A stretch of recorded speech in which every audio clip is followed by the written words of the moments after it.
사실 우리 강정수 박사님이 네. 테슬라 아저씨로 유명하시잖아요. 그거 혹시 부담은 안 되세요? 뭐 제가 주식을 얘기하고 뭐 이거 사라 말라 이런 얘기는 안 하니까 그건 아니고, 좀 예. 그런 스타일은 아니니까요. 기업과 기술에 대해서. 네, 기업과 기술에 대해서 그리고 기업의 장기적인 가치들 그러면서도 주식과의 연관성 이런 건 얘기하지만 뭐 지금 오른다 내린다 이런 얘기는 하지는 않죠. 제가. 그렇죠. 뭐 주가는 그 신도 모르는 거죠. 그렇죠. 예. 네. 근데 이제는 거의 공식적으로 네. 이제 테슬라 아저씨가 더 될 것 같습니다. 네. 테슬라 폭발적 성장 시나리오. 네. 오. 그 신간입니다. 강정수 네. 박사님의 신간. 네. 따끈따끈한 신간. 네. 박사님도 이 실물책을 오늘 받아보시네요. 저도 오늘 받아봤습니다. 오늘. 근데 네. 시뻘건 그 표지뿐만 아니라 제목이 너무 센 거 아닙니까? 제목이? 저는 기업을 분석하면서 여러분들이 이 책 보시면 정말 하나하나 테슬라의 차량 기술 하나하나 다 뜯어보고 자율주행 기술, 로봇 기술 이런 거 다 뜯어보면서 에너지 산업들 이 기업이 성장할 수밖에 없는 것 그리고 사실 이 책이 좀 늦게 나온 이유가 있어요. 사실은 예. 작년부터 쓰기 시작해서 출판사에 넘겼던 거는 2월 중순이었거든요. 원고를. 네, 근데 늦게 나왔던 거는 제가 2월 중순에는 어떤 걸 썼냐면 2024년 1월 말에 있었던 테슬라의 2023년 4분기 실적 발표를 보고 주가 전망을 좀 분석을 했었어요. 그러니까 중장기 주가 전망을. 그런데 사실은 2024년 4월 23일 날 있었던 2024년 1분기 실적 발표에서 테슬라의 전반적인 전략이 완전히 수정이 됐습니다.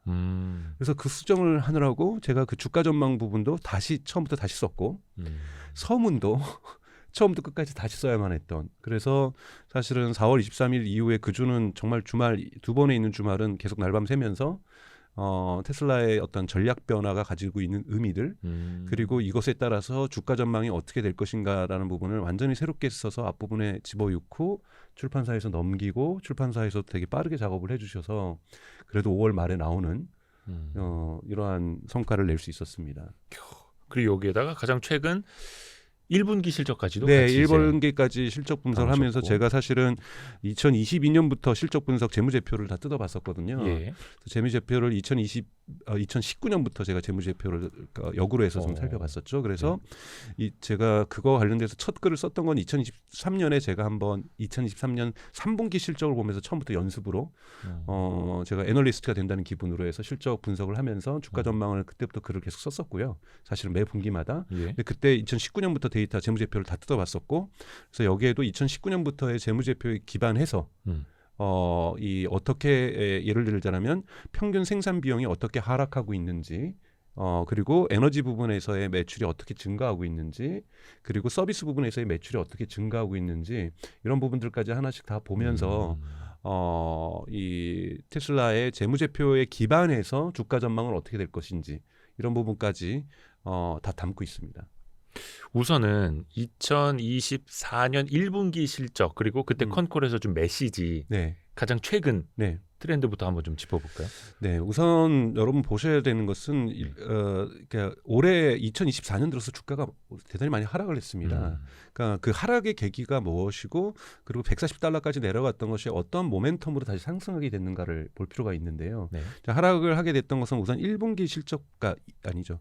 1월 말에 있었던 2024년 4분기 실적 발표 때 테슬라가 대표적으로 일론 머스크죠. 컨퍼런스 콜에서 2024년에 대한 가이던스를 발표하지 않았어요.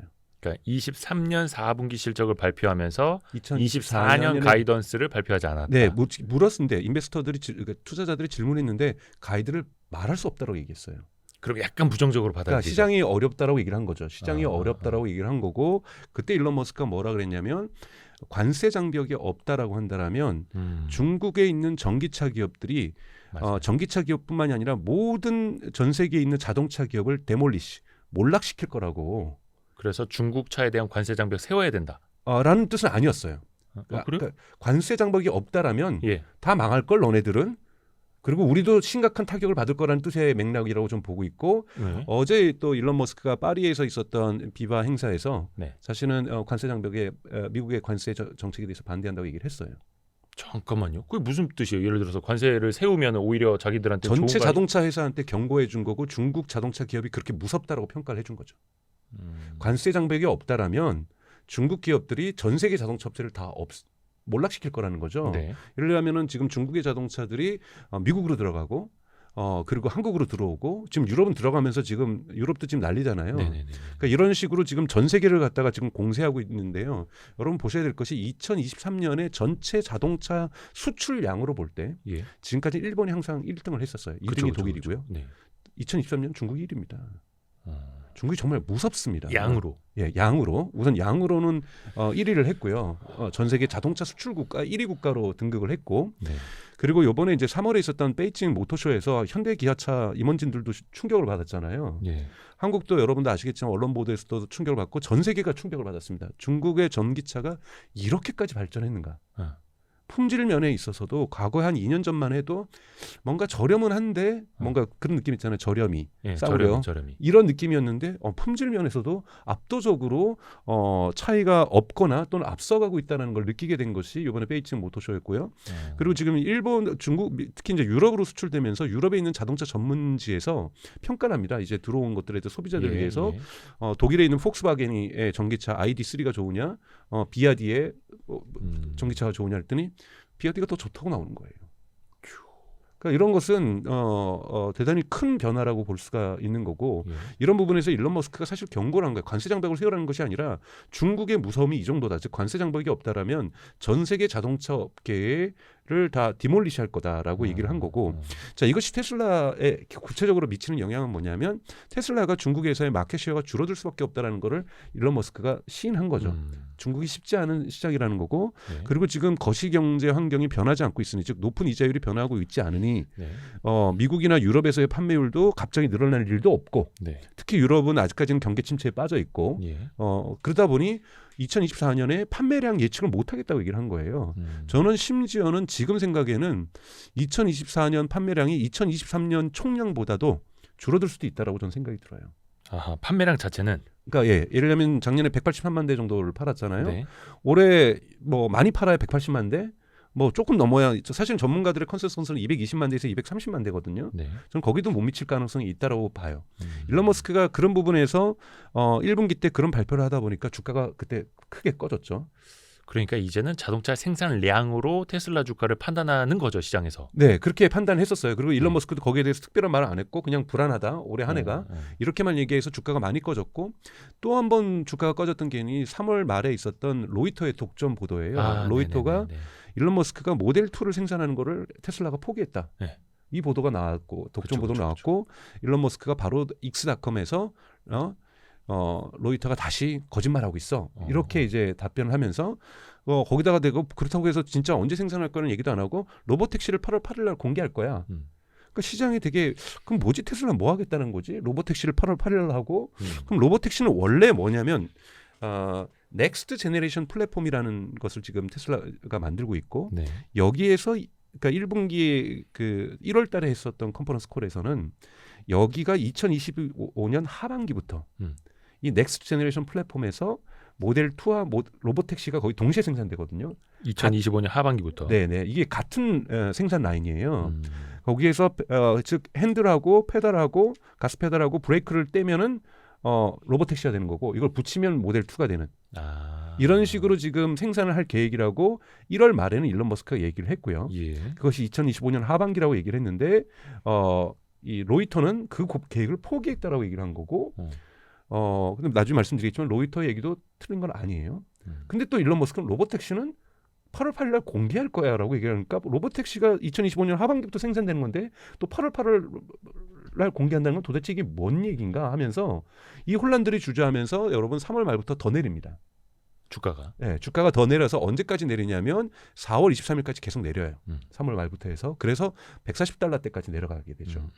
여러분 기억하시겠지만 근데 4월 23일 컨퍼런스 콜 하면서 다시 170달러, 180달러 상승하게 되는 모멘텀이 마련되고 물론 그 이후로는 지금 계속 거기서 왔다 갔다 하고 있습니다만 왜 올라갔느냐 했을 때 1월, 3월, 4월 23일 제가 이 책에도 자세히 쓰고 있습니다만 테슬라가 전략 변화를 선택을 합니다. 네. 여기에서 아마 임원진들하고의 갈등도 많았을 거고 그래서 여기에 불만을 품은 일부 임원진들은 테슬라를 떠나기도 하고 또 하필 테슬라는 여기다가 또 그 직전에 10%의 직원들 해고하겠다라고 얘기까지 감원 정책까지 발표한 상태이기 때문에 네. 이 감원에다가 주요 임원진들이 몇 명 나가게 되는 이런 상황이 오면서 주가는 계속 떨어지고 있었는데 그 갈등들이 왜 있었는지를 다 얘기를 해준 거죠.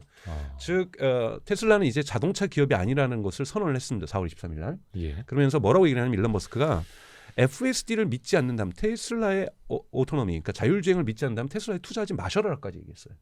그렇죠. 사실은 테슬라는 자율주행 때문에 차를 사도 그것 때문에 사는 거죠. 뭐. 그러니까 그런데 이제 아직까지는 테슬라가 특히 기관 투자자들의 큰 손들의 평가를 봐야 되는데 거기에서는 물론 자동차 기업으로 고평가되어 있지만 그럼에도 불구하고 자동차 기업이 중심인 회사다라고 얘기를 하고 있기 때문에 자동차 부분에서 전기차 부분에서 시장 점유율을 확대하지 못한다라면 테슬라의 전망이 되게 어둡다라고 얘기를 한 거예요. 이런 부분이 있었기 때문에 이제 자동차 기업이 아니라는 걸 선언을 했는데 여러분 보셔야 될 것은 또 하나 상징적인 수치가 그날 발표가 됐는데 이건 제가 계산한 건데 네. 전체 매출에서 자동차 부분이 차지하는 비율이 2024년도 1분기는 81%를 차지합니다. 뭐 매출로 보면 당연히 덩어리가 크니까요. 그렇죠. 제조업이고. 근데 이것이 2022년 1분기를 보시면 여러분 90%예요. 많이 줄었어요. 그 말인즉슨 다른 쪽에서 올라오고 있다. 다른 쪽으로 올라오고 매출도 전체 상승했잖아요. 예. 그런데 자동차 매출도 상승은 했겠지만 절대치로 볼 때는 네. 상대적 수치에서 80%밖에 안 하는 거고 테슬라는 이걸 낮추겠다는 거예요.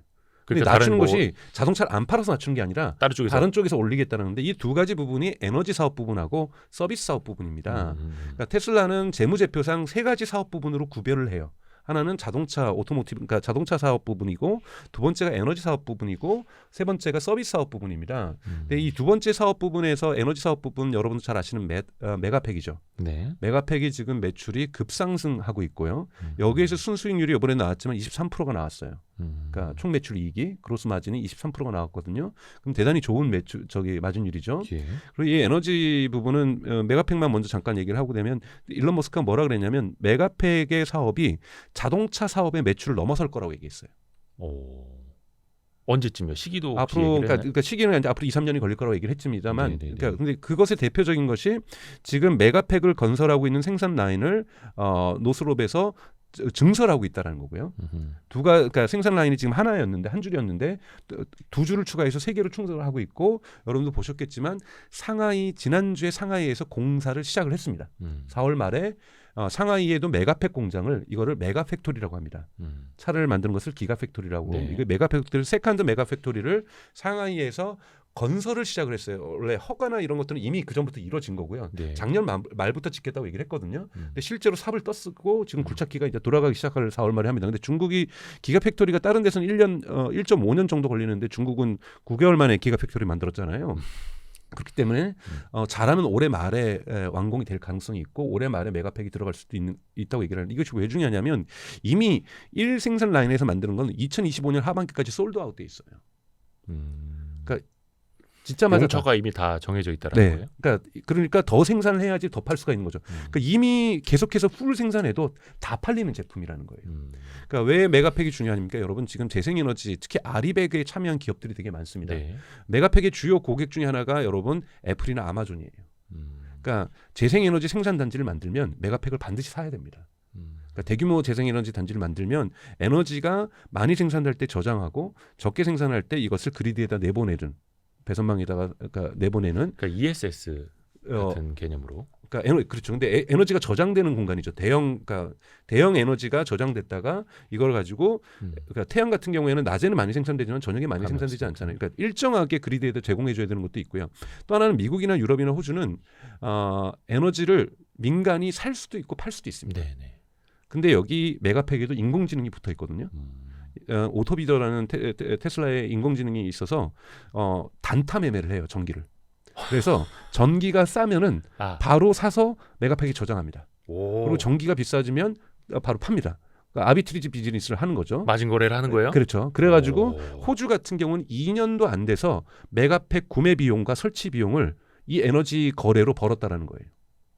야, 거의 뭐 FX 마진 거래 하듯이 에너지를. 단타 매매를 합니다. 아니, 그걸 또 단타 매매라고 하니까 너무 좀 저렴해 보이지 않습니까? 그러니까 0.1초마다 판매를 할 수 있어요. 그러니까 거래를. 그러니까 대단히 빠른 거래를. 알고리즘 매매네요. 네, 알고리즘 매매로 인공지능이 알아서 하는 겁니다. 우와. 설정을 해놓으면은. 우와. 그래서 이런 부분들까지도 이제 기술이 있는 거고. 그래서 이제 이것이 에너지 사업 부분이고, 이제 서비스 사업 부분은 현재까지는 두 가지예요. 크게는 하나가 이제 슈퍼차저에서 나오는 네트워크에서 나오는 비용 그거고, 그래서 두 번째는 여러분도 아시는 것처럼 미국하고 중국에서는 자동차 보험을 함께 하고 있죠. 네. 이 보험에서 나오는 수익률이죠. 근데 이제 아직까지 구체적으로 서비스 부분에서 아더라고 표현됐던 게 뭐냐면 FSD예요.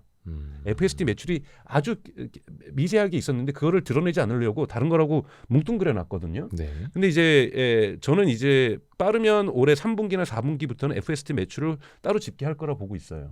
이것도 이제 서비스 부분이겠죠. 네. 그래서 이러한 서비스 부분의 성장률도 좋고 지금 에너지 부분도 성장률이 대단히 좋습니다. 그래서 여러분 보시면 알겠지만은 자동차의 4분기 대비해서 2024년 4분기 대비해서 3분기 때 1분기 때 2024년 1분기 때 판매량 대단히 크게 줄었잖아요.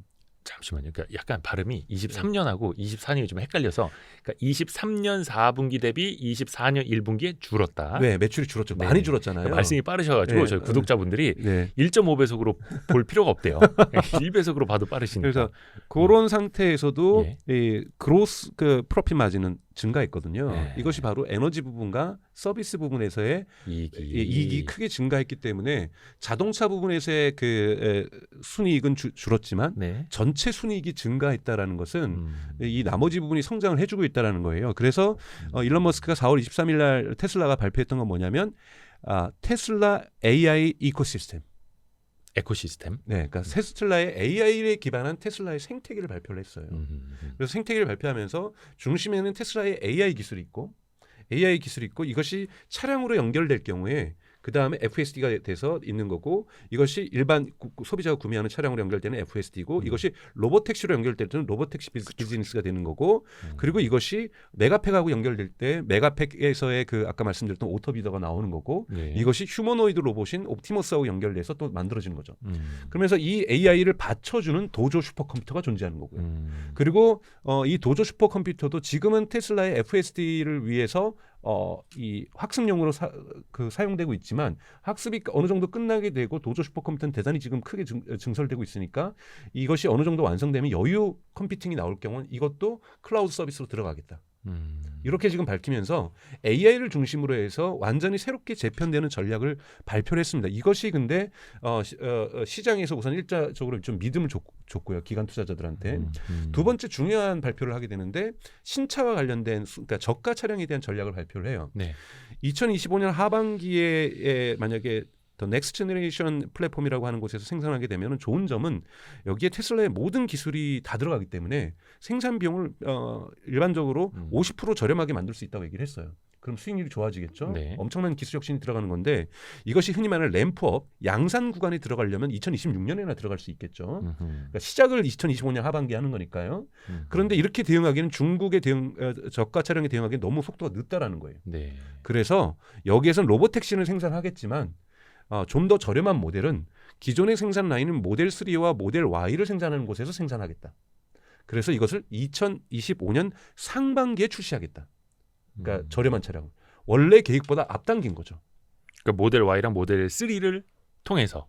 그렇죠. 거기 생산하는 라인에서 예. 그러니까 즉 제가 보기엔 이제 많은 전문가들이 예측하는 것은 모델 3의 해치백 버전이라든지 모델 Y의 조금 소형 버전이라든지 조금 이러한 버전들이 나오지 않을까. 그래서 한 $5,000에서 한 $8,000의 가격 인하의 효과를 낼 수 있는. 그런데 여기에서의 장점 뭐냐면 우선 중국 기업의 빠른 어떠한 이 공세에 좀 빠르게 대응할 수 있다는 장점이 있고, 두 번째는 추가적인 케이펙스가 그러니까 설비 투자가 필요 없다라는 거죠. 그러니까 기존에 있는 것으로만으로도 생산 라인만 좀 돌려서 생산 라인만 더 풀 가동할 수 있는 거니까 오히려 효율성들이 좋아지면서 평균 생산 단가는 낮아질 수가 있고 여기에 적절하게 대응을 할 수 있다라는 거고, 그래서 저가 공세에 대응하겠다.